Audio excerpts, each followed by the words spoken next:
Okay, ISIS, really into the Red Bull and the Snickers bars. And apparently people who are trying to survive, because, they're basically saying, live by our rules or you die, are trying to find any way they can to survive. So they are trying to make the ISIS monsters out there happy by, because they can't drink, apparently. They're, that's against their so-called religion, which they've, we know they've perverted and twisted non-alcoholic beer and things like that. But they want, candy bars and all this other junk food and potato chips, That's like you said earlier. I'm waiting for the Ayatollah Cockamamie, whatever his name is, to say that you can't have chips. And what kind of chips? Okay, this one, I'm on the battlefield. I must be on the battlefield. I've got my gun. I just have some kidnapped Nigerian girls that we're going to have sex with and make babies. Nice. And we have our chips. And our, Chips Pringles? Ahoy? I cannot go into Bethel to my Chips Ahoy. I'd like to give ISIS a message. To check the wrappers and see, I think some of those candies say, I believe they say this, that there's alcoholic sugar in there. What if they had, really? I'm just saying. So they're having alcohol against the Koran? I'm just saying there's a possibility. What about, let me ask you this, what about if you give an ISIS fighter a bag of chips like sea salt and vinegar? Will they just have one, or will they ask for a ginger ale before they attack? This is Chicago's talk leader, 89 WLS. All right, we're back here on the Big 89. Give me chips and I shall fight for you. Yeah, before we get to some interesting stuff that involves air travel and you're flying. Hey, John from Palatine, you got something to say on John's fishing escapades? Oh, sure. The story I've heard is that the Asian carp get in the bilge water of freighters that come into the United States. Then when they expel the bilge water, the carp get out and they get into the local waterways in the USA. But the bilge waters, carp are big. They are.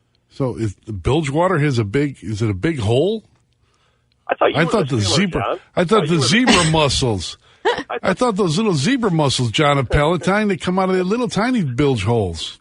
I thought you were the merchant marine guy, John. Exactly. Listen to you. You remember that. Thanks, John. I knew is how much contraband were we taking to another port that was illegal that we could sell. Oh, boy. Because the girls like cosmetic jewelry. I remember that. Oh, boy. Yeah. Hey, you and I stayed home for Thanksgiving because we know better than to fly. But if you were at Midway, they had the lines that were like more than a mile long. It was crazy at Midway. And usually Midway is like the easier airport than O'Hare. That's why people go there. So the TSA is like, investigating, because a lot of people were complaining like there was nobody working and everybody was going through one line. Literally a mile long, right? Yeah, literally. Like, we're not kidding. Was that so they're investigating what exactly? They don't know? Why? The root cause. Why don't they just call not enough Lou? people working that day? Why don't you just call the guy? Like, hey, why is it so long? What do you have to investigate? What kind of nonsense? Pick up the phone, call Lou or whoever it is and say, why was it, what's going on, Lou? Or whoever is in charge of TSA. The Chicago Department of Aviation said before the weekend that Sunday was going to be the busiest day at Midway, 81,000 passengers. Why don't we? So this shouldn't have been a surprise. I think it's, what it is? I think more people are getting hip and they're flying out of Midway because they know it's less congested than O'Hare and they've expanded flight patterns there. Or maybe they were shutting it down to look for a terrorist.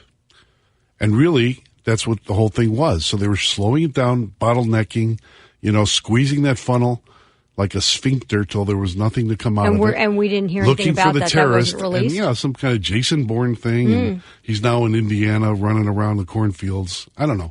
I just made that up. You're in your conspiracy theory. It's not a conspiracy. It could happen. Okay, well, on that note, how do you spot an American at an airport, John? That's what I was thinking. Would you like to know? Tell me how. I love this list. It's very funny. First, they make a beeline for the McDonald's. Not the Cinnabons? Who goes to the Cinnabons? Canadians? All right, go on.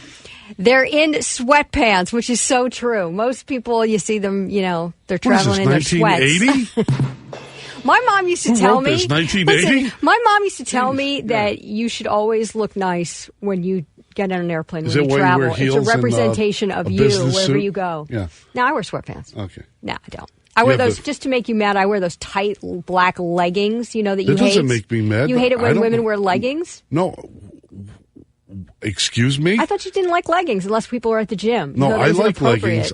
I want women to wear leggings when it's cold. Showing. Exactly. All right, here's number 3. Why would I be? Wait a second now. I thought you Why did. would I'm a normal, healthy person? We here. had this conversation about, when teenagers are at school with the leggings and the long shirt, and then you said the moms in the suburbs would wear the leggings too, and you thought that was Was inappropriate. I in some sort of John Rant or something like Mr. Conservative put all the women in a burqa thing? No.